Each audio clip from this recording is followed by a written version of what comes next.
Start the morning with coffee in your cup. Time to hang out with friends and chat it up. Bring a smile and good luck. Hit that like button and let's chat it up. Good times start with us, you and me. Good morning, welcome to the morning coffee show.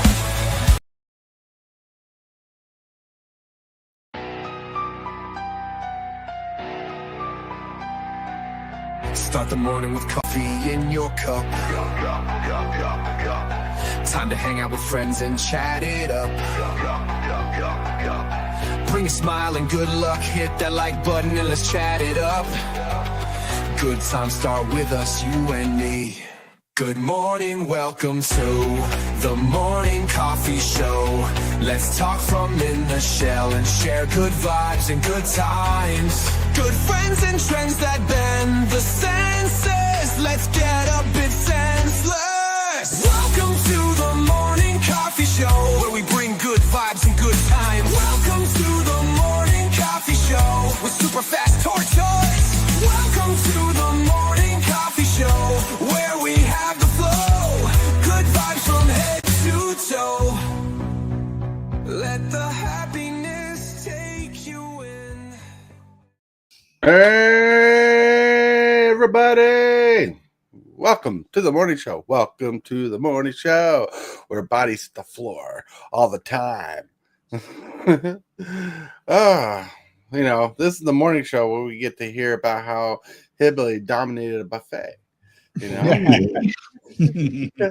Buffet domination. Mm-hmm.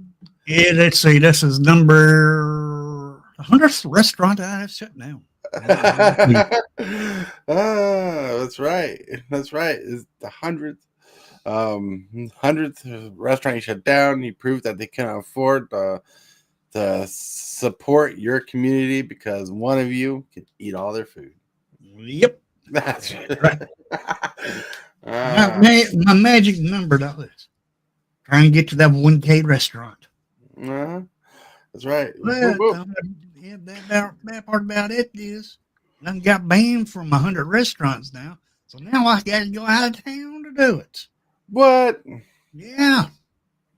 Nice.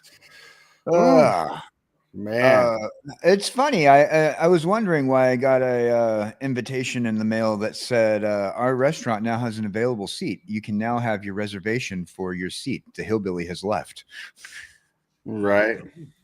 Yeah, I guess what I got to do is I just got to start wearing disguises. Mm-hmm.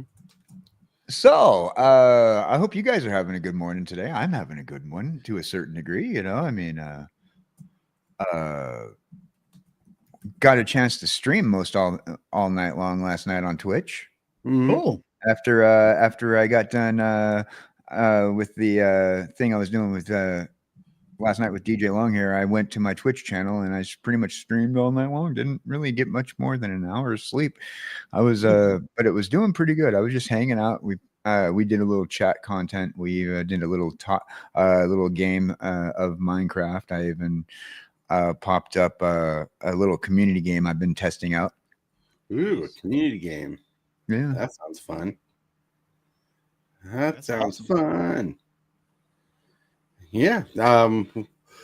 Like, is this a game you're designing yourself, or is this like a video game that you can play with other people you want to try out?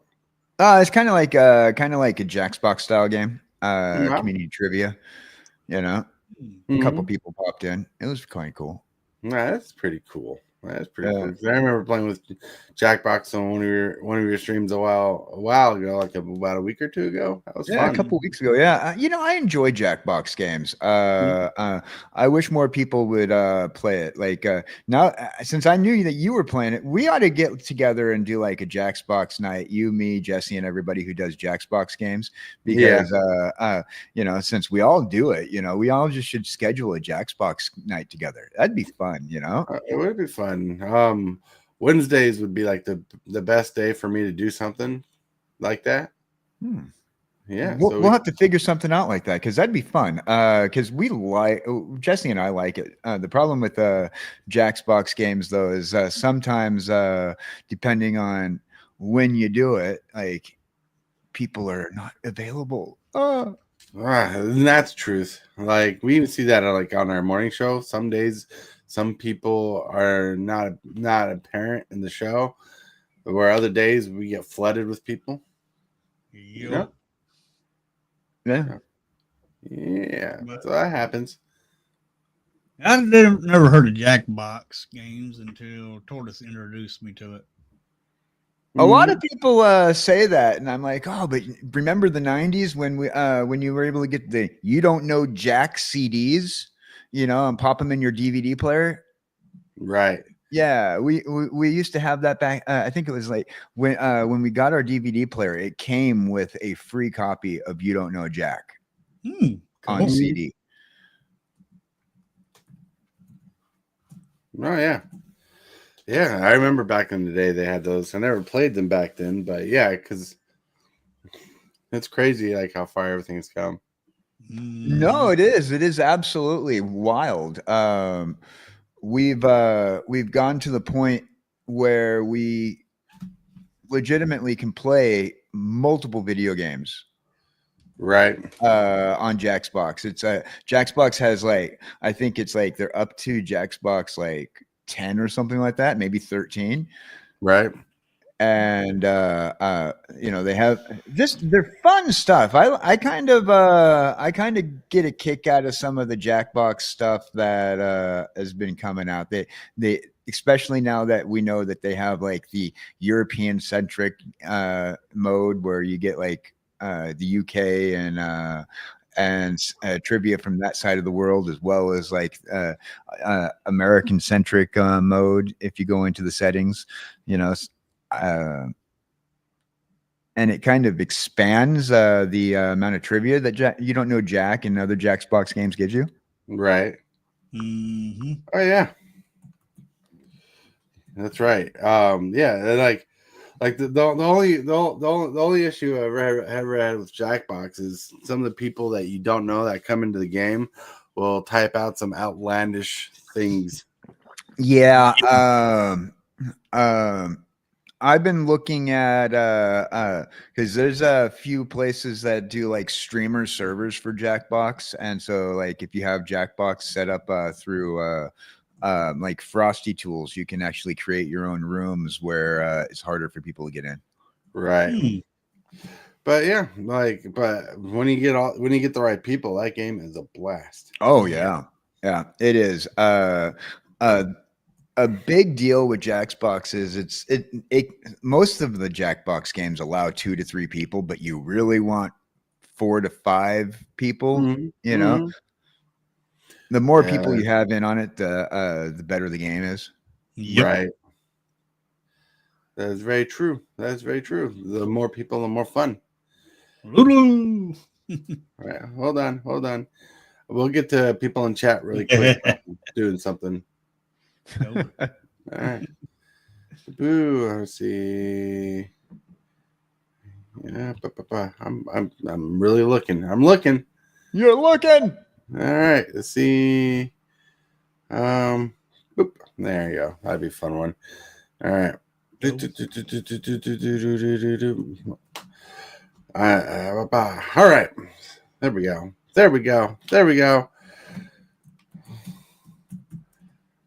Yeah. All right. Now let's say hello to people in chat. We got Mrs. Hillbilly. Mrs. Hillbilly. Mrs. Hillbilly. Yeah. I taught her about the soap in a sock trick. So now Hillbilly won't show the bruises that he gets. Oh. Yeah, unfortunately. Did that to me this morning. That's right.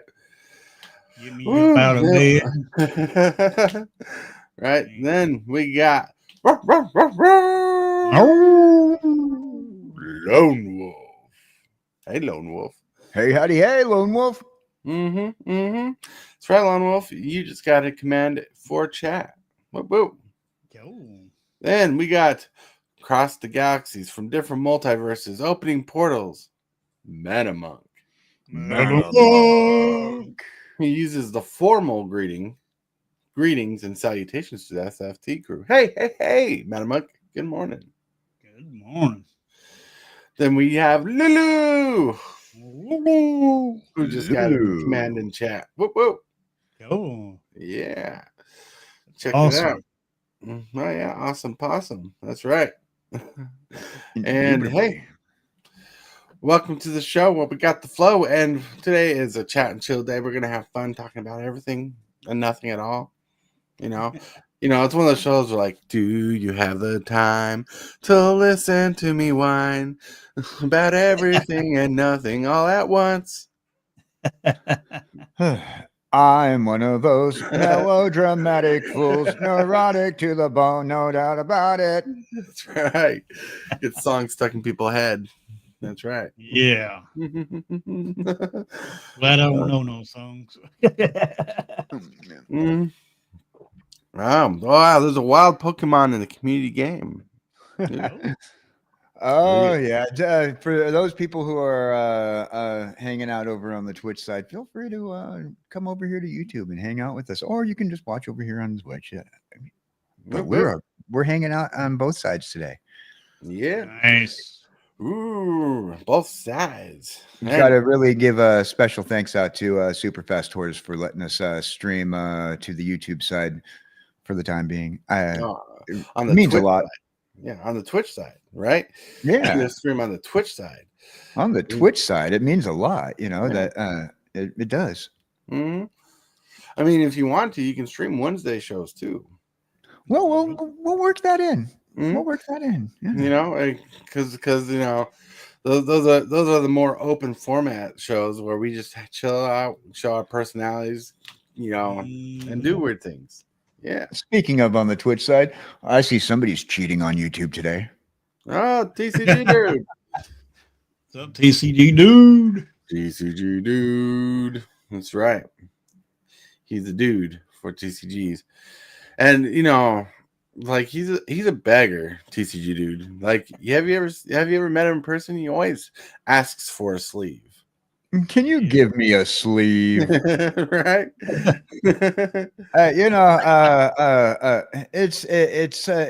It is more. Hey, you know what?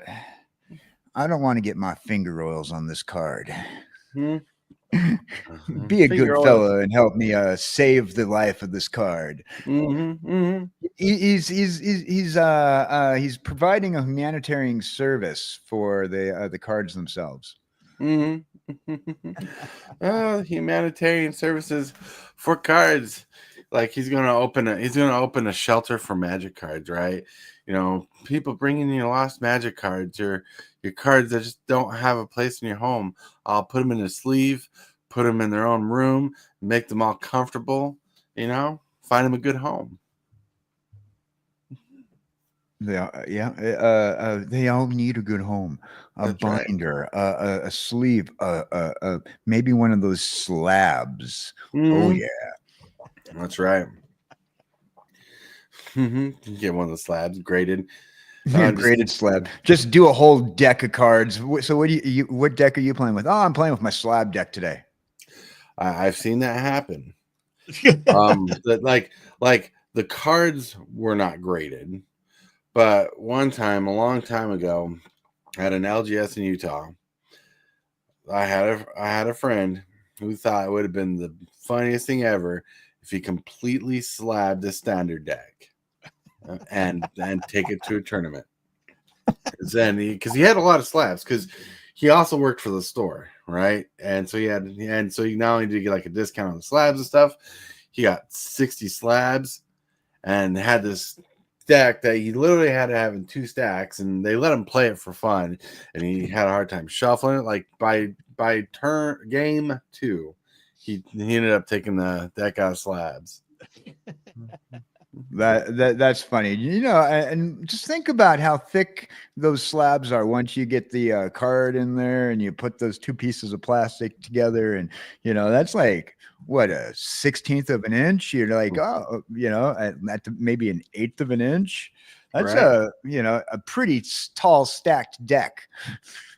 Right. Yeah, it was. Mind if you shuffle these up for me? I can't. I can't. Right. That's how it was, especially when his deck was running like some tutor at the time. Wow. I can just imagine people like, oh my God, this guy's coming in. Sorry about that.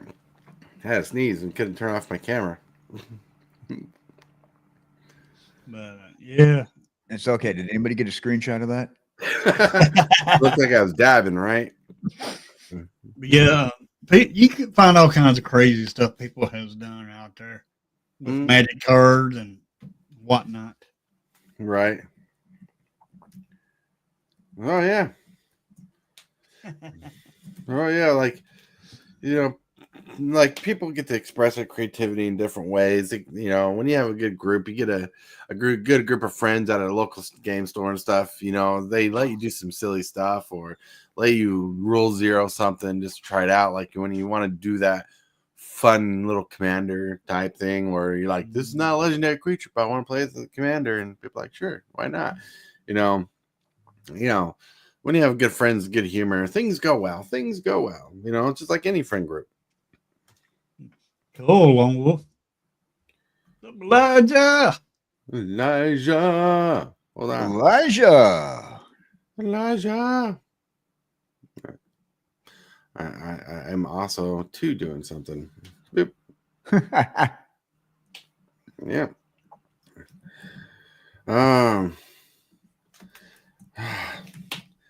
Let's see. All right. Boom. I'm trying to be creative. Creativity is hard in the morning. Yeah. Like, oh, as if you're accidentally wearing a Steelers hat. Oh, accidentally. You know, I pointed that out a couple of times too, but he's okay with Roethlisberger getting another ring. Oh my goodness. Yeah, I tried to get him to wear his, My Little Pony's hat, but he wouldn't do it. You just never sent it. That's because he's going to wear the Care Bears hat first. Care Bears stare. Right. See, edit. That's an old reference if you get it. Yeah. See, I like the My Little Pony reference though. I could. That props to that one. My Little Pony.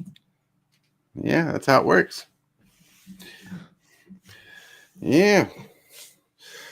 But man. Oh, okay. So Elijah just got a command 2. Woo, woo. New commands for people today. Yeah, everybody can use their own command. Just type in their name basically with an you get a command. You get a command. You get a command. That's right. And Coach's Magic says, I love the Care Bears. Care Bears. We're everywhere. I don't know what the song is. They really jumped the shark though when they introduced the Care Bear cousins. Care Bear cousins. Jump the shark. That is totally a Happy Days reference. Indeed. Yup. Yeah. Check it out. Yeah. So like like Happy Days, like they did a whole episode for those who are too young for the show. Yep. At the end, they were trying to spark up the show to get people excited for the show and the future of some of these actors. And they literally had a They literally had an actor drive around a boat and jump over a shark in water, and it was like the most lame thing of the time. And ever since that, the show depleted in popularity and went downhill. And they took that term, jump the shark, because that's what they did in the show. And they just stopped it. You know what they really needed? What? They needed somebody like Coach's Magic there to teach them how to do it. Right. Right.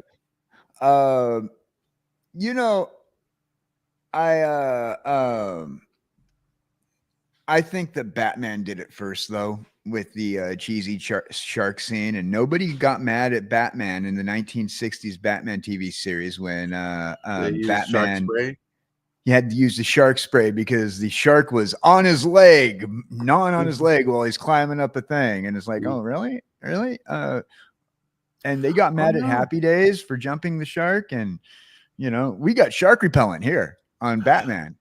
Oh no! Oh no! All right. Yeah. Okay. Yeah, shark repellent. I remember that. That was from the movie, I believe. Yeah.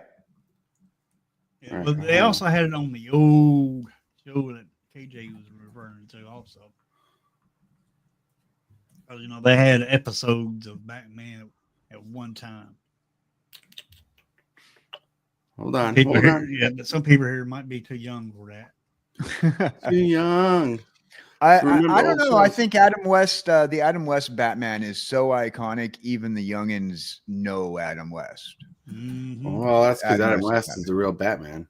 Yeah. Adam West, Burt Ward. Yeah. Hell yeah. I always found it funny that the actor who played Robin was named Burt Ward. Robin was Bruce Wayne's, technically, according to being living and being fathered virtually as an adoptive father by Bruce Wayne, was made Robin his ward.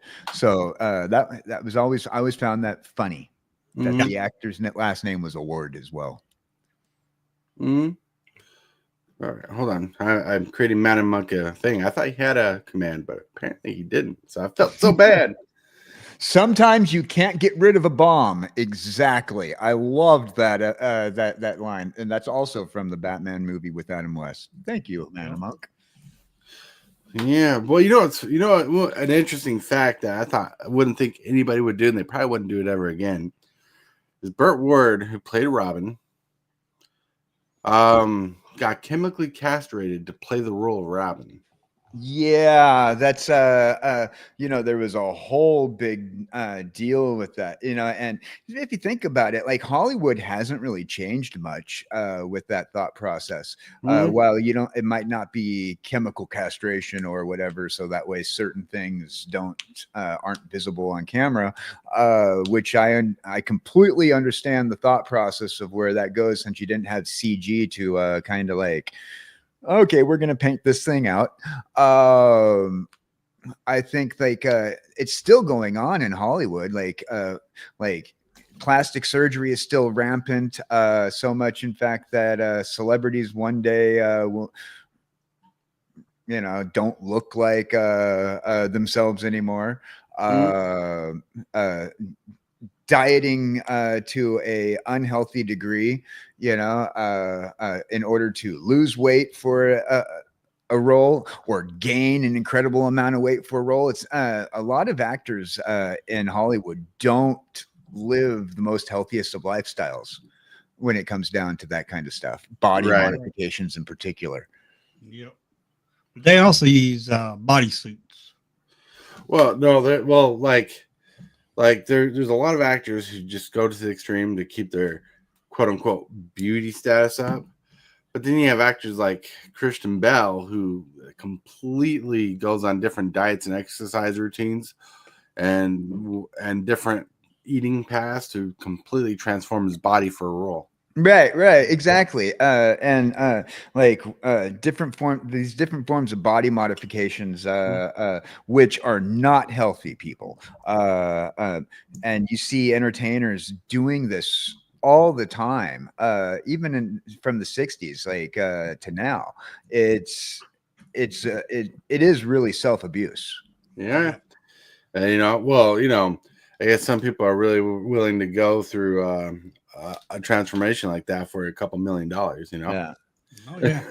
Manamonk, yes, the machine says, if you've ever seen Christian Bale in The Machinist, I love that movie. Like, I haven't seen the movie, but I seen a video talking about the transformation Christian Bale went through for that movie. That's crazy. He looked sickly ill in that movie. Yeah, but it was a good movie. He also says Brendan Fraser in The Wild. That was a big deal because he gained weight for that role. And and they trashed it. Yeah. I think it was like available to watch on like streaming networks for like a minute, and then they just then they pulled it off of the streaming networks, and it's one of those ones that they wrote off for the producers wrote off, or the production companies wrote off for the insurance monies.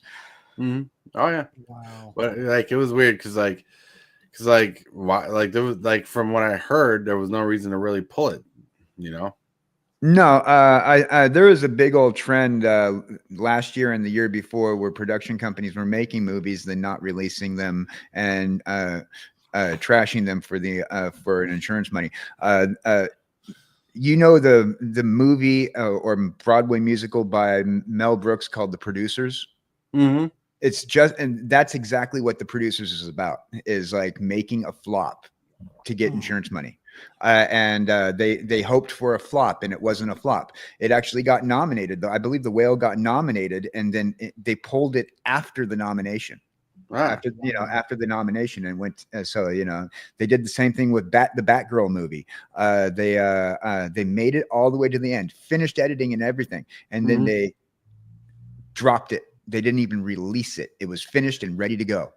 Oh, and that would have probably, from what I understand, that would have probably been an attempt to reintroduce a classic Batman, which they had to do for Batman, the Flash movie. Sorry, the Flash movie where they reintroduced. Yep. Mm-hmm. Well, like there's been a couple movies out there, like one of the X-Men movies and a couple other movies where they took a movie and apparently they were supposed to go one way with it, and the company sabotaged its own movie to fail in the theaters. And now, and like when I heard about that, I thought it was dumb because, apparently movies like X-Men Apocalypse was supposed to be good, but they said people went in and brought in different editors from people who've been working on it and did what they did with the movie. Yeah. I think like, over the last decade, there's been a problem with motion picture companies, particularly the release companies, like not necessarily the production companies, that the smaller companies that make the films for the big companies, because Disney for the most part, or Warner Brothers, they're not really making half the stuff. They send it off to like Emblem Arts, or they send them to these other smaller production companies, and they put their label on it. They're like, okay, well, we want this, but we're only going to pay this much, which means we want CG, but we're not going to pay the prices for CG people. We want people who are built and buff and know how to do this stuff, but we want this guy to play it. And which means goes back to the body modification topic. So that person's going through all this other stuff and has to pay, pretty much has to go and get trainers and whatnot, and plastic surgeons and dietitians, just to fit a certain role that the production companies aren't paying for. And they're cutting the writers. Oh, this writing team is too much. We found another writing team, so we're going to cut the writing team halfway through the production of a film just to cut corners. There's a reason why film is like over the last 10 years gone downhill. Oh yeah, like one of the instances I remember was like Jurassic Park 3. They wanted a movie. They wanted to push the movie, and like I watched this documentary, they literally spent the chunk of their budget on the stupid Spinosaurus, right? Yeah. Wow. And they did it because they thought the Spinosaurus was going to be like the new face of Jurassic Park. So they made this animatronic that can go in water, that can do all this stuff, right? They literally blew the money all on this. Right. And so they got that done before it started filming. They had some other animatronics made, but they had a lot of CG going on, and they got so behind and far on time because of this stupid thing that they started filming before the script was even finished. Yeah, Wow. it's they do that all the time. Even the Masters of the Universe cartoon series. I watched a documentary on Masters of the Universe cartoon series last night, and that's exactly what they did with the voiceovers. They pretty much sent partial scripts to the guy who played the voice of He-Man, and he recorded every episode from his home. He was one of the first people doing work at home voice recordings at the time during the 80s. And he'd send it in via the mail and whatnot, but they'd send him a partially finished script. Oh, wow. And then they resend the script, and the guy who voiced He-Man had to redo the whole thing. Wow. I'm going to comment to Elijah regarding Batgirl the movie being doomed. You're absolutely correct. It was doomed. And the problem with competing against another comic book is that DC has not had the following that Marvel had, and so it would have been doomed from that get-go. But they could have waited to release. They wanted to release at the same time, and that's a problem. So instead, they wrote it off. The Batgirl movie wouldn't have been doomed if they would have released at a different time. But everybody, there's always like the same movie being released. There's always like some superhero movie being released when another superhero movie is being released. Oh, yeah. There's always some cartoon, like Disney releases a CG cartoon through Pixar. Right. And at the same time, Universal has just released another Minions movie. Well, I think they kind of learned their lesson when they did Armageddon and Impact at the same time, or was it Sun Impact, whatever. Yeah, they did, but then they went back to that process like a few years later. I think like the thought process of being able to compete and not compete in that case scenario. Yeah, because there'll be like two big companies working on a film that's about the same kind of thing, and they'll have different takes on it, like Armageddon and Sudden Impact, or whatever the name of the movie is with Elijah Wood. And they release them around the same time, so people get confused which movie to watch, even though Armageddon flawlessly won the viewership there. And then thinking about Marvel and DC, I actually watched a video the other day about Marvel is not doing as well in the comic book industry, and DC is just killing it. Oh, right. Yeah. DC's absolutely killing it. But I think I think the whole switch over now that everything's finally being like every aspect of Marvel is now under that Disney label. It's going to have some issues, but you get it? Issues. Yeah. Yeah. I see what you did there. Now let me turn the page. Right. Yeah. So, there is going to be issues with with that whole transition, and now that they've moved everything over, Disney wants the comic books to resemble more of the new MCU instead of because there used to be the Marvel Comics universe, which was MCU, and then the Marvel Cinematic Universe, which was MCU. It got confusing to people when they were talking about which one. Right. Now, there are people who are like, okay, are you talking about the MCBU or are you talking about the MCMU for the multiversals? Because now a lot of people are calling it the Marvel Cinema Multiversal universe or whatever, and that doesn't make any sense to a lot of people. I think just like this whole Disney doesn't know where they're going with the product that they're not familiar with. The same thing with Star Wars. Disney doesn't know where they're going with the product they're not familiar with. Right. Yeah, and and it's a fact, because the cinematic universe for Marvel has been what they've been going on. Like Man Amongst Us here, and I believe this, even though I don't watch a lot of DC stuff, but I still need to watch Batman and the Ninja Turtles movie. Says DC's better with animated features. Indeed. Right, and I can attest to that because I've seen a couple of them. They're really good compared to Marvel, where they've gone downhill. Marvel's always been cursed on animated features since the 70s. A couple of them, like I mean, we Spider-Man had the animated series, X-Men the animated series, dominated.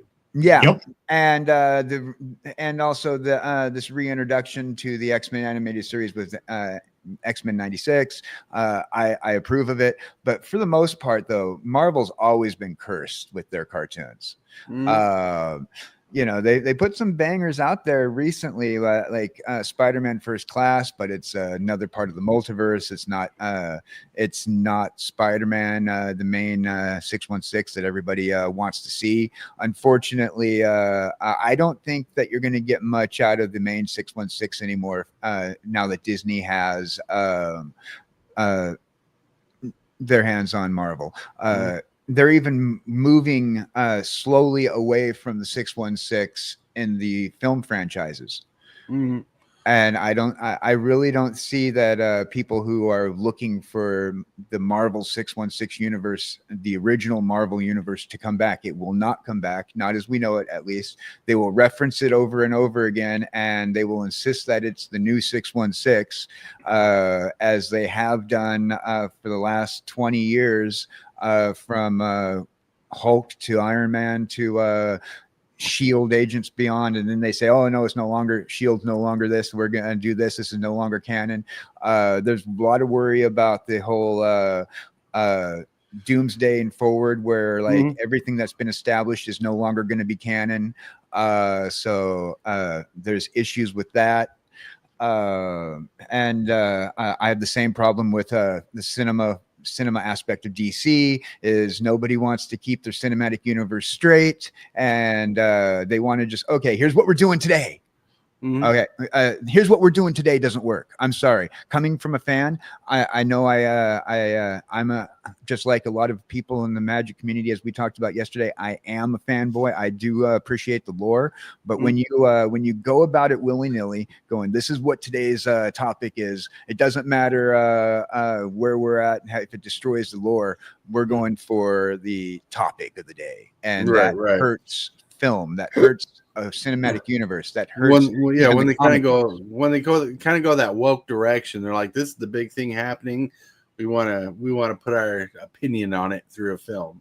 I agree with Manamonk. I do appreciate the way that the Spider-Verse is taking the Ultimate Spider-Man thought process with where they introduced this Miles Morales and the Spider-Verse itself.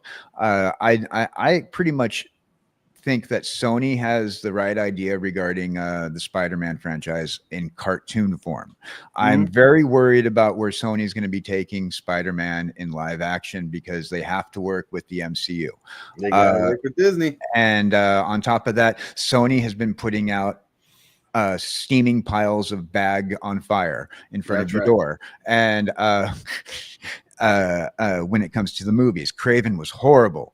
A lot of people are praising it on the internet scene, and a lot of people are saying it's horrible. I'm telling you, it's horrible. Morpheus was not a good guy. He wasn't even an anti-hero until after he dealt with Blade. If you want to introduce Morpheus, you have to introduce Blade, and they didn't introduce Blade. So okay, Blade is not going to be part of the that part of the Spider-Verse. And Sony keeps on trying to show us one version or another version of Scorpion, and then we're going to drop that. We're not going to touch Scorpion. But we're gonna introduce him at the end of the episode every single time. They've already tried to introduce Scorpion 3 times in the Spider-Man franchises, plural Spider-Man franchises. They tried to introduce him 3 times and then dropped it because it doesn't. The next movie didn't fit to the end scene credits that they wanted to do. All right. Really quick, if you're still here, Time Capsule. Hello. The guy who manages time and space in the multiverse. Hope things are all right at home, and I hope things are doing good from what you were talking about the other day. Time Capsule. Time Capsule. One thing about Morbius, though, Morbin time. if you watch the cartoon, he got created through blood from Spider-Man's blood. There's a little bit of issue with that. Yeah, that was in the cartoons. Right, that was in the cartoon. Yeah, but if you watch the movie, totally different. Well, because they didn't want to introduce Spider-Man. No, they couldn't introduce Spider-Man. See, the contract that Sony has is like certain aspects of the Spider-Verse that can be used as solos. The Spider-Man side of the Spider-Verse. I'm not really a big fan of that wording because Spider-Man doesn't have his own universe. To be honest, Spider-Man shares a universe with multiple other characters. So I'm not a big fan of the wording, but yeah, with the with the aspect of Spider-Man doing cartoons, they have to go on certain storylines based off of their contracts that they had established since the 70s with and they have, if they're going to do live action, they can only do it certain ways. And I think that their contract might have be based off of a rumor. Their contract might have had like some amendments to it, which allows Spider-Man to return to the 616 and as more than just a side character as he's been. So they're trying, based off of what I've been seeing from creators on YouTube like Doomcock and also Clownfish, there's rumors that that Disney might be like making a big force for Sony to lose Spider-Man, which a lot of people are happy with and a lot of people are very upset with. Well, Marvel's already there's been talks and articles about Marvel Studios wanting to pull Spider-Man from Sony. Right. There are contractual issues that that probably will be a big thing in the news in the next couple of years if this happens. I see it happening. I see at least Marvel make Disney Studios, who owns Marvel. I see that they're going to make the attempt. After all, Disney has been known to absorb everything they touch. Indiana Jones is now a Disney product. It used to be a Paramount product, but Disney put a ride in there. Half of Steven Spielberg's company is now owned. Actually, a third of Steven Spielberg's company is now owned by Disney, and then they the part of it's sent out to Paramount, and part of it's sent out to split up to Universal. Yeah, Universal. Yeah, Universal. And but Disney has everything they touched. Disney put in Star Tours and started their contract with Captain EO, which is a side project where George Lucas said Captain EO is part of the Star Wars universe, and Star Wars, Captain EO and Star Tours caused a way for Disney to put their hands there, and now Disney owns that. Pretty much, I always say, like, if Disney does a collab with you, they're going to own your product, and this is a big thing. So you're saying that everything Disney touches, they absorb. Are you saying they're the Hulk's dad from the first Hulk movie that came out in the 2000s? Oh, good reference. Because he had the ability to absorb materials. Yeah, good reference. By the way, I agree with Elijah here. Yeah, honestly, I think Power Rangers are going to sneak up and come back in a major way. I wouldn't be against that. When I was a kid, I loved Power Rangers. Me too. Power Rangers was like Kmart Voltron. I loved it. Go Power Rangers. I loved the Power Rangers. That's right. Yeah. And Hillbilly cameoed that show so much. I wish that one company owned the complete Marvel. Then they'd be able to make whatever movies they want with Marvel. So go be more accurate with what we're used to and what we want. Yeah, unfortunately, the 60s and 70s were hard for every print publishing company, and they had to. Marvel wouldn't exist if they didn't lease out their characters in the 70s. Marvel would not exist today. It would have almost lost the company. Yeah, they had no choice but to lease out these characters, and otherwise, we wouldn't have Marvel Comics today. So it's bad and good at the same time. Double-edged sword. Yes. Backwoods collector. Hello to you. Planting the trees so you don't have to. Backwoods. Hope you had a good stream this morning. So back in the day when Marvel was leasing out their characters, Disney was not really interested in their line at the time. Oh yeah. Because if they were, they would have bought into it then a lot sooner. You're right. If they knew how much money it would make them. But that's why Sony, Paramount, or whoever at the time bought them. you know? Yeah. Back in the 70s, though, you're dealing with Walt Disney having been freshly passed on. From there, the Walt Disney Company for the next decade up until the 80s took a nosedive. And if anybody remembers Disneyland between 1982 and 1997, before they started building the California Adventure Resort, Disneyland took a big hit, and a lot of it was because of Walt Disney's passing. And then Michael Eisner came, and his whole thing was to make Disney great again. And Michael Eisner pretty much revamped all the theme parks. He made things so that way it was profitable again. And then as soon as he left, or they got rid of him, saying that he didn't do his job, which he did. The Eisner generation was the second golden age of Disney. Eisner wasn't thinking about absorbing another company. He was thinking about, okay, we're going to sign these IP collaborations for Indiana Jones and IP collaborations for Star Wars because Lucas was willing to do it. But it wasn't until after during the Bob Iger generation when things started to go downhill again. And the Bob Iger generation was all about acquisitions. And so this is all these acquisitions that Disney has been doing with IPs is very new. Blame Bob Iger for that. Yeah, really quick. Like, I kind of got a joke, right? Elijah Castle says, I'm just glad Disney can't touch Batman. To be honest with you, I'm surprised Disney hasn't touched Batman, especially from the golden era, right?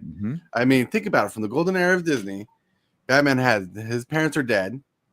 He goes on adventures, and he's an orphan. That was perfect for Disney cinema back in the day. Well, it was. Well, think about this real quick. The 1960s Adam West Batman series was a Fox product because Warner Brothers did not have a television station at the time. All right. It's a Fox product. Did you know that Disney, because they own Fox, they own the rights to that version of Batman? And so you cannot see the blue suit Batman on television. All because of their contract with Fox at the time during the when they made the 1960s Batman series. There's a whole documentary on it. You can find it on YouTube. So what you're saying about what Elijah said is Disney kind of owns a Batman? They owns a Batman. Yep. The blue suit Batman technically is a Fox product on for television. So like unless it's in live action, they can't use blue suit Batman. They can use it in cartoon form and in comic book form. That's interesting. So they can really do a parallel universe on one of the Marvel shows. Yeah, I think it'd be a huge court battle, though. I mean, after all, the very few times Marvel and DC did collaborations in comic books, there was huge issues on who gets to publish. Like the Marvel versus DC, it was every other issue. One was DC, one was Marvel, and then they did the Almagon series, which was a combination of both. They both published it, and those comics are not worth money. You know what needs to happen? You just sparked this thought in my brain when he said there'd be a court battle if Batman showed up in Marvel or whatever. Is they need to make a comic book or even like a satire cartoon, right? Satire meant for comedy of Marvel and DC going to court arguing that they're copying each other's characters. That would be funny. That would be funny. After all, Sentry is Superman, but overpowered. And Superman's already overpowered. Part of the reason why I've never been a Superman fan, except for one special Superman from the 1980s, who made 4 incredible movies. I don't care how bad people hate 3 and 4. Christopher Reeves. Yeah. But I mean, but Superman's always been too overpowered for me to like. I've never been a big fan of the Ultraman, the Superman, the these characters that they're trying to put out there. Well, it's kind of funny you say that you don't like Superman because he's overpowered. And don't get me wrong, that's the reason why I don't care about Superman, because he is overpowered. But knowing the history of Superman, what made him overpower overpowered was the viewer audience kept pushing more and more out of Superman, because there was a time where Superman wasn't indestructible. He could stop trains and stuff. There's a time he couldn't even fly. He can only leap tall buildings in a single bound. It's in the phrase. Mm-hmm. Yep. And the customer, the viewer base, just wanted more and more of this fantasy character to develop into this overpowered being that he is. Then once they pushed him to a limit and he started losing popularity, the trend turned around as how do we make the most indestructible man vulnerable for humans to relate to? And now I look at Hillbilly. Yeah. You know, I look at Hillbilly, the most indestructible man right there. The only person who can has no weakness when he goes to a buffet. Mm-hmm. But yeah, don't give me no kryptonite. I mean, look at the songs that came out in the 2000s, and I think one was before 2000s. If I go crazy, will I still be your Superman? That's right. Then he had the theme song from that one show. The theme song for what the name of the show that was the city that Superman was raised in, the town. Smallville. Yeah, that song was about Smallman. That's the theme song was about how sensitive Superman was, you know. Mm-hmm. Then you have Scrubs, you know, I'm no Superman, no, you know, yeah, like they overpowered Superman, and at one point, to that what made Superman popular is they're showing that even though he may be indestructible, but he still has a soul. It was crazy. Yep. You know, and they try to do that. I mean, come on. Superman, the most indestructible person in the world, and he's only allergic to one thing. You know? Yeah. Yeah.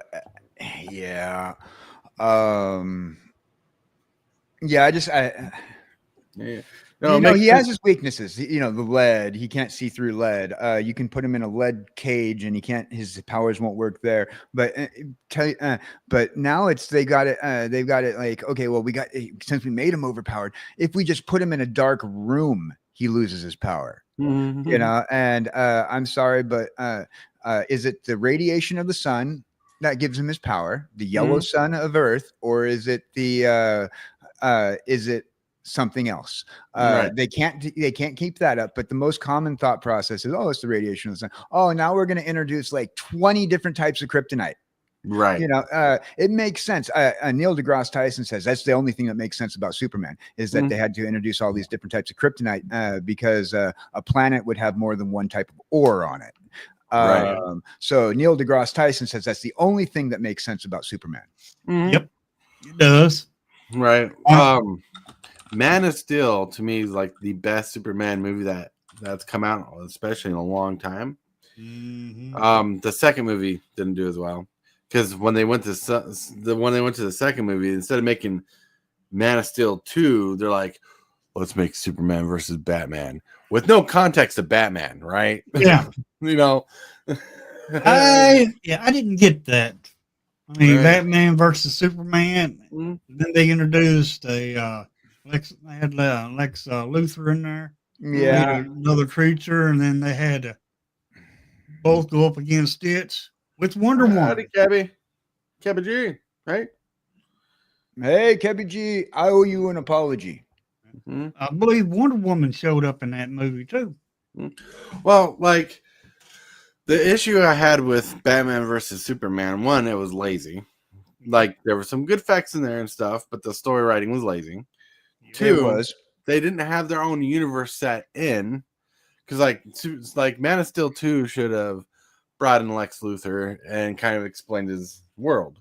And they had no in-universe Batman yet, right? Like in this universe, there was no in-universe Batman, so they just gave us one of the worst Batmans of all time, Batfleck. Oh, you mean Fat Man? Yeah, you know, and I say he's one of the worst Batmans of all time. Like he was, yeah, absolutely. You know, he worse than George Clooney. Absolutely. Yeah, and that's saying something because George Clooney was pretty terrible. You know, but at least I can enjoy that movie over Batman vs Superman. Yep. You know, a lot of, but me and you just took a really hot take because that Clooney Batman ended up going pretty far, especially once it came into the first attempt at a multiverse. Well, not a multiverse. First attempt at a shared universe, and you know, the Batfleck was part of the Justice League stuff, which they kind of did a good job on in the lines of staying close to comic book accurate. Where Batman's always had an issue being comic book accurate, and I'm kind of curious to see where they're going to be taking this new shared Justice League universe that Warner Brothers is taking the DC to. Especially now that James Gunn is there, I'm kind of worried about it. I'm not a big James Gunn fan. I did not like. I'm gonna say this. I did not like James Gunn's product that he put out of the MCU. A lot of people are like, Guardians of the Galaxy was like the best products out of the MCU. No, you were brainwashed if you believe that Guardians of the Galaxy was even good. I liked it. I did too. I like the first movie. The second movie was okay, and the third movie really changed the dynamic. And so I really like the series, but the first movie was banger, and the other two, they actually kept on par compared to Marvel movies. They kept on par and keeping the Guardians of the Galaxies in succession to compared to like most trilogies have a flopped film. Okay, in succession of the storyline for Guardians of the Galaxy. Right. It didn't touch well at all with the rest of the shared cinematic universe, especially once they tried to introduce the Guardians of the Galaxy post Endgame, you know, into the Marvel Cinematic Universe. It also did not fare well with the way they, now I'm going to complain about lore here. First of all, your main character is not the main character in the comic books. No, he's not. But he just became more popular. You know, Yondu is the main character in the comic books. But they changed that dynamic. And then they and I'm going to tell you right now, your main character in the movies was not even introduced until the later reboots of the comic book series. And he was his own character from another series that was that failed hardcore, so they forced him in there. You know, Star-Lord was forced into the Guardians of the Galaxy because they didn't want to lose the character that even though they had a very, I'm sorry, I almost swore there, a very horrible comic book series for Star-Lord when he first got introduced. And so we're just going to throw him in with Guardians of the Galaxy. No, I get you. Because Guardians of the Galaxy was a success. Well, as a movie, it was a success, but listen. Let me say my sorry. It was a success, and when the first movie came out and it was exploding, and people were hyped, you know, people on YouTube started making videos.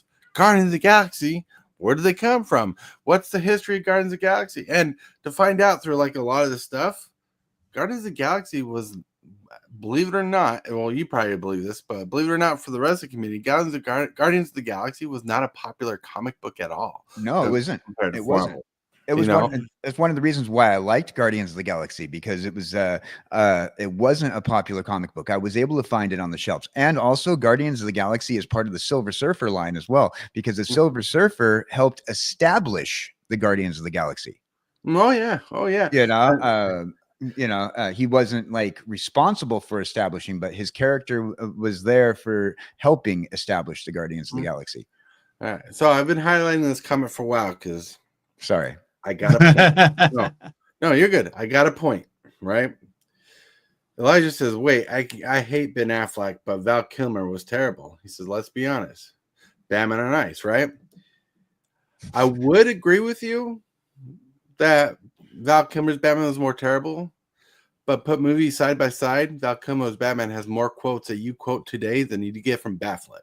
That is true. My problem with the Val Kilmer Batman was not Val Kilmer being Batman. My problem was with the storyline itself in that movie. That was like the movie itself was you know. Well, it was all about the toys. Yeah, that's what I was. It was all about the Happy Meal toy in particular. Oh yeah, that's why the second movie flopped so hard. Yeah, Yeah, because they made that way too adult for kids. Yeah, and they were trying to sell Happy Meal toys with all those with those sequel series that didn't really work out. You know, Val Kilmer made a very good Bruce Wayne. Well, sounds like a good thing I missed some of these movies. Look, I can't remember the name of which Batman it is. The Batman with the Riddler and Two-Face. Batman Forever. If you want to watch a fun Batman flick, watch Batman Forever. Jim Carrey's in it. Tom Lee Jones is in it. And they introduced Robin. I can't remember the character who played on Robin. And I can't remember who played Batman. I can't remember if it was Val Kilmer or who. Because, you know, they switched Batmans a lot in that series. That's actually one of the funnier, better films of the series. Besides the first Batman. Even though I gotta admit this. When we were purging DVDs, I got rid of the original Batman movie, the one with Beetlejuice, and kept the Riddler one. Because to be honest, because we needed a purge, because you know we got all this stuff and not enough space. To be honest, my thought process is out of these movies, which one would I watch more? And it just kept slamming on the Riddler movie, Batman Forever. Yeah, you know. And that's because I have that simple slapstick kind of brain when it comes to certain movies. Like, for example, I never really liked the Austin Power movies. But when they made the third movie, Goldmember, loved it. Yeah. Michael Myers particularly is an acquired taste. And I liked a lot of his early stuff, but by the time you got to Austin Powers and whatnot, like I feel like he grew too fast because like his earlier stuff was great. I enjoyed like the old Michael Myers stuff. So I Married an Axe Murderer. Oh man, great movie. You know, stuff like that. The Wayne's World. I grew up on that SNL generation, and I just felt like once he got famous out of SNL, it changed everything. The same argument I had the other day with Jack Black. Remember, we had that argument, but talk the other day about Jack Black. It's the same thought process I feel about Jack Black.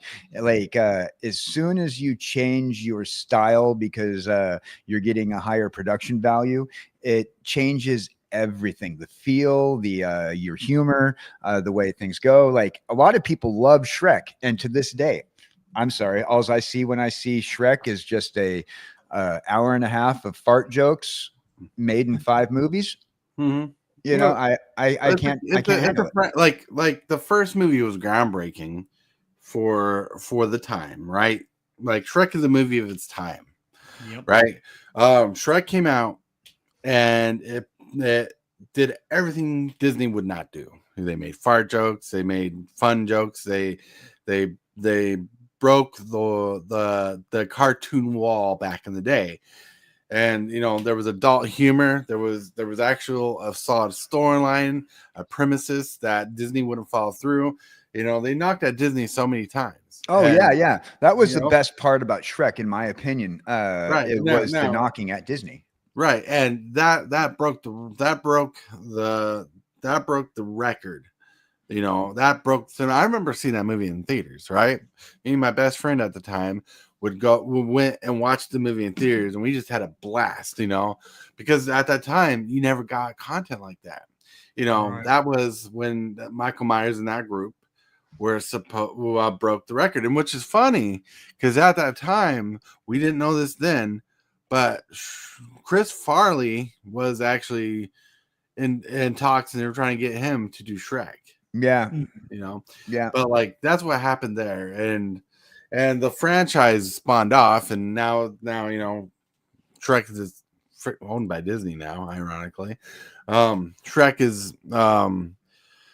is like this big franchise that keeps on going. It's the Land Before Time of our day now, because Is Shrek owned by Disney? I thought it was a DreamWorks production. Hold on, let me look that Disney up. owns DreamWorks. I thought Universal owns DreamWorks. Well, they probably own parts of it because Let me look that up real quick. I didn't know that. I thought it was a Universal product because all the Shrek stuff and all that stuff is at Universal Studios.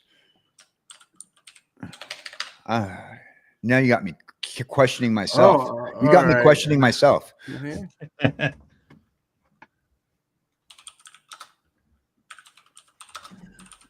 There's actually not a solid answer on this. Okay, so a lot of YouTubers are saying now this is information from YouTube. YouTubers are saying it is a Disney product, but according to Google's AI, the Shrek franchise is owned by DreamWorks Animation, which is officially part of the Universal Pictures DreamWorks Animation Studios. So according to Google's AI, it is part of Universal. It is not a Disney product. Yeah, it's not Disney. It is DreamWorks. Although there is a whole bunch of YouTube channels claiming otherwise, and YouTubers, as I say about myself, we are stupid people who are talking about things we probably shouldn't have the right to talk about on the internet. So I trust Google's AI over a series of YouTubers. Okay. No, I'm reading more into it. They're dealing what is it? So no, DreamWorks not owned by Disney, but Disney tried buying them out. Yeah, they tried buying them out. Okay, so that must have been the conversation. Yeah, because I thought it was funny because I remember at the time this was happening, people were joking that Disney was going on Shrek. Yeah, no, I knew they were. Knew that was not a thing. But you had me double guessing myself. But yeah, it's DreamWorks Animation, which is part of Universal Pictures and Universal Studios. Oh yeah, I'm glad we fact checked that because. Yeah, you had me questioning myself, and I was. Well, like, once I said it, I'm like, my brain was like, doesn't How to Train Your Dragon DreamWorks, and Universal just put up this whole big park for it. Yeah, How to Train Your Dragon is DreamWorks as well. Also, Illumination Studios, which is the Minion stuff, that's all part of DreamWorks, which is part of Universal Studios. Pretty much all the stuff that's coming out that's better than Disney content is Universal Studios. Right now, Universal Studios has the animation down pat, where companies that should have the animation down pat, like Warner Brothers and Disney, who are known for making cartoons historically, are sucking it up big time. Oh yeah. All right. Okay. I'm sorry, my brain is reading. I thought you were froze up for a second. I'm like, did you just freeze?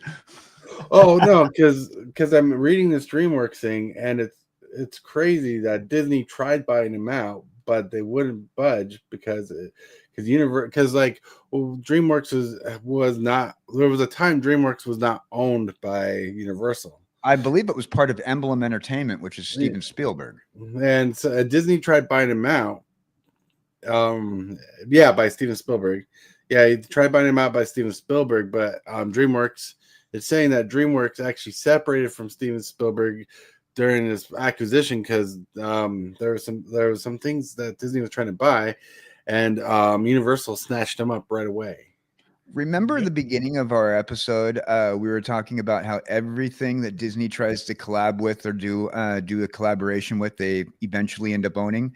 I referenced Indiana Jones, Star Wars, Marvel, and a few other franchises. I think that was the thing because remember, Indiana Jones and Star Wars being both George Lucas and Steven Spielberg. Right. So I think that was part of their having their hands in on that pot, trying to get everything. Now, see, part of being a company that's virtually, you can't have a monopoly, but if you can absorb another company, you don't have a monopoly.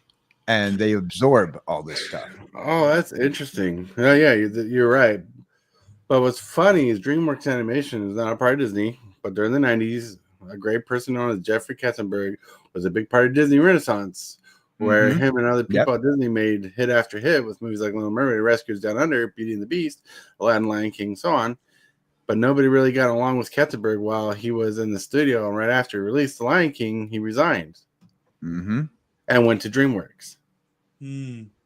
Yeah, and Katzenberg was part of that Eisner generation that improved Disney, for their second golden era. But you have we're in the second trash era of Disney right now. Oh, yeah, that's so interesting to actually know that. NBC Universal is owned by Comcast. Yeah, they like own, I get the by information, Comcast. I ignore it. So I wasn't even looking at the page. I was reading all this information on another page. I couldn't see chat. But yeah, well, because like this ain't the first time this happened with Disney. Back in the Renaissance era of Disney, a couple of Disney animators left the company and started the people who did Secret of the Nim and whatnot. Oh yeah, that was a good one. That was the same people who did the Fievel Mouskowitz movies. Fievel Goes West or American Tail. American Tail, yeah. I'm gonna look that up. I don't remember who did that. I think it's Universal as well who did those. I'll look that up because they also did Anastasia as well. Same animators.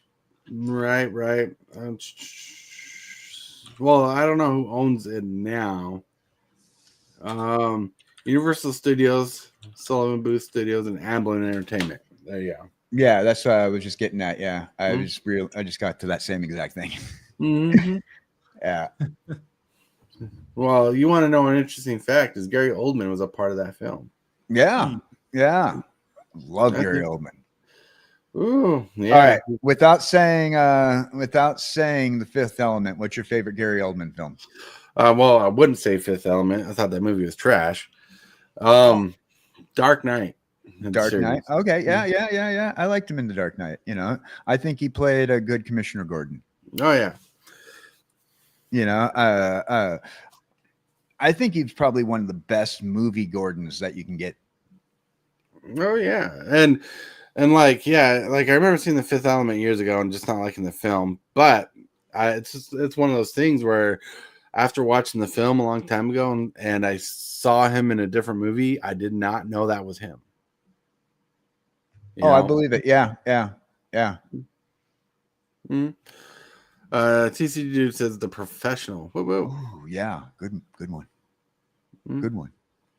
Says it has been great hearing about the pop culture umbrellas though. Hey, thank you.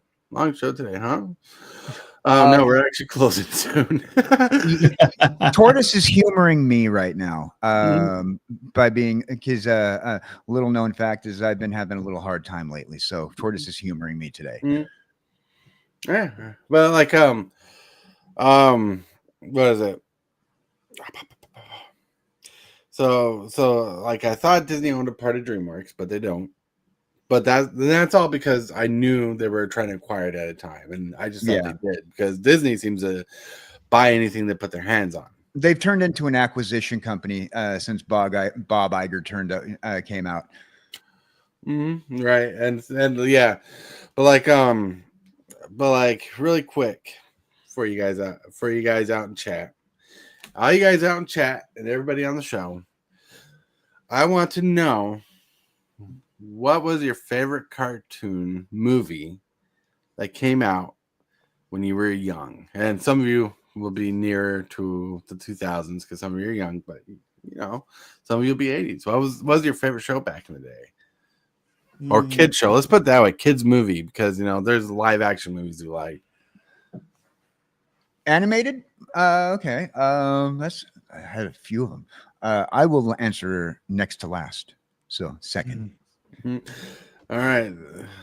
What about you, Hillbilly? I'm trying to think myself because there's a bunch of them. Secret of the Lamb. I really liked it. That was a dark film that did really good. It was. It was. Mhm. It was a very good. You know, I still to this day have like fever dreams about the scene from Secret of Nim when he's looking at the tomato soup can and he's counting how far into the same label on the can within the can within the can within the can. You remember that scene? Yeah. Yeah, I still have fever dreams about that scene in particular. Oh, yeah. Like not one of my favorite films, but one of the kids' films that gave me nightmares as a kid was Mac and Me. Oh yeah, I remember that one. That was Yeah. the like ET kind of ripoff.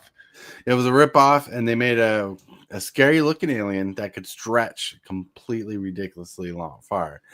And there's some scenes like this alien's parents getting sucked up in a machine. This thing gave me nightmares. And it's supposed to be a kids movie. Coach's Magic says The Lion King. TCG says Five Goes West was one of my kid movies for sure. Hell yeah, that's a good movie. I wish I owned the movie. I don't, but because I'm trying to actually find it on VHS, that's hard to do. Yeah.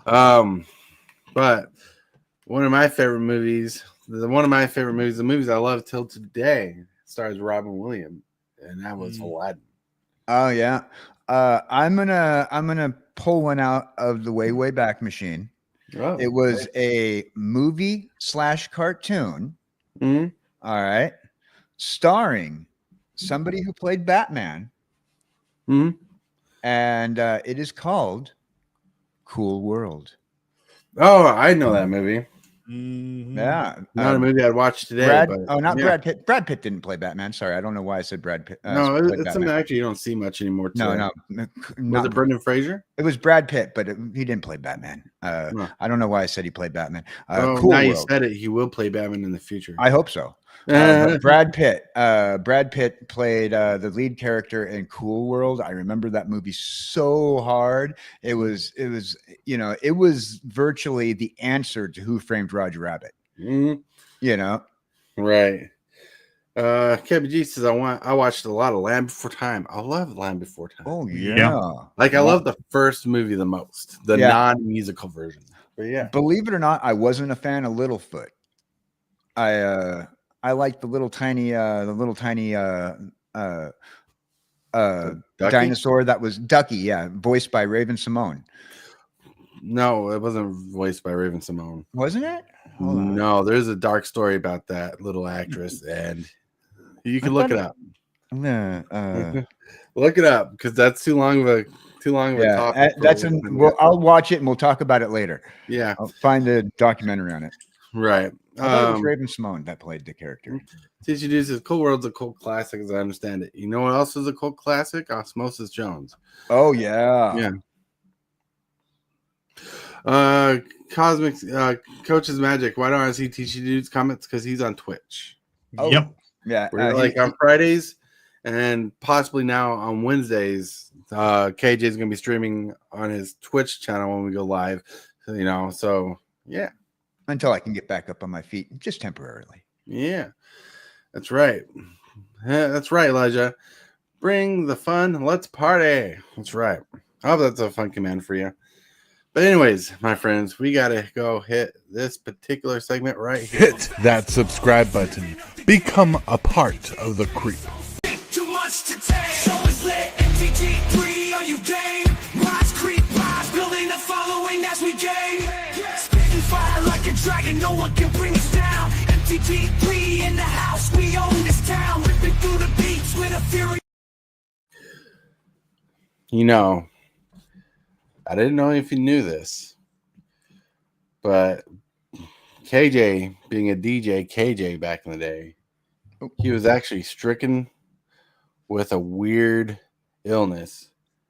And for a while, he had to walk like an Egyptian. If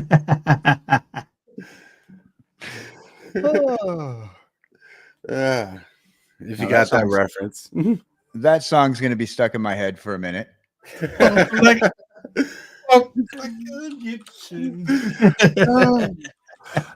Well, Hillbilly, when he was younger, more in his supermodel pose, he did a song called I'm Sexy and I Know It. Oh yeah, that's all I need.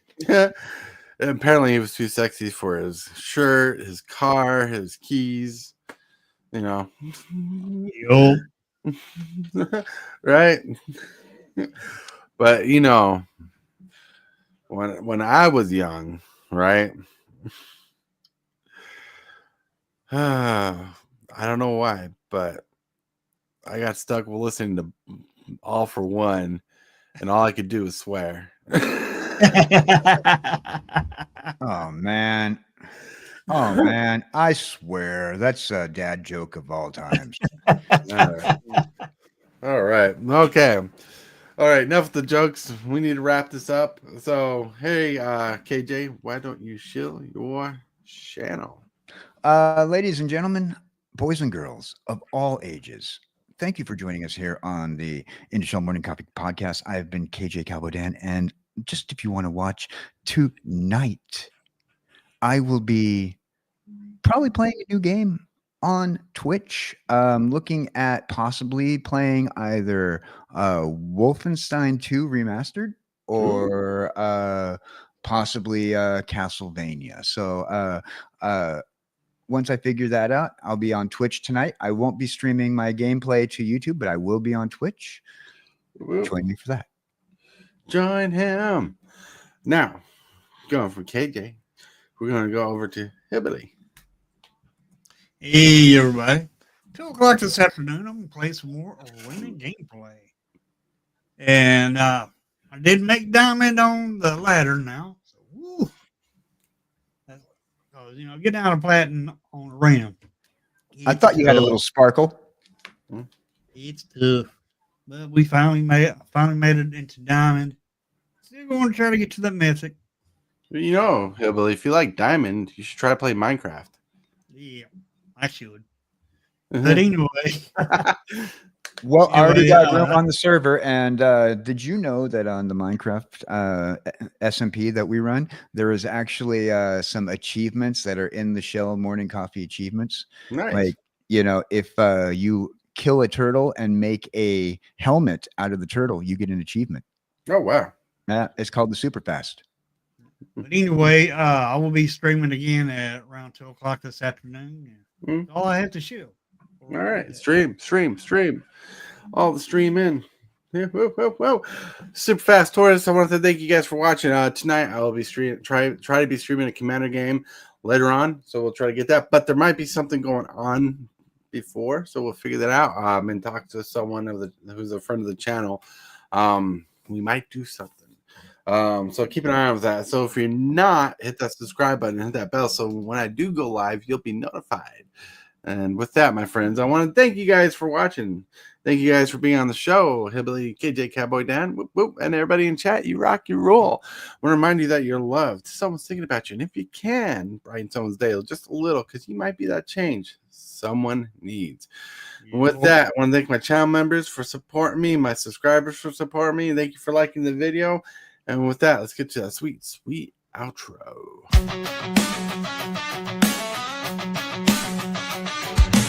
Start the morning with coffee in your cup. Time to hang out with friends and chat it up. Bring a smile and good luck. Hit that like button and let's chat it up. Good times start with us, you and me. Good morning.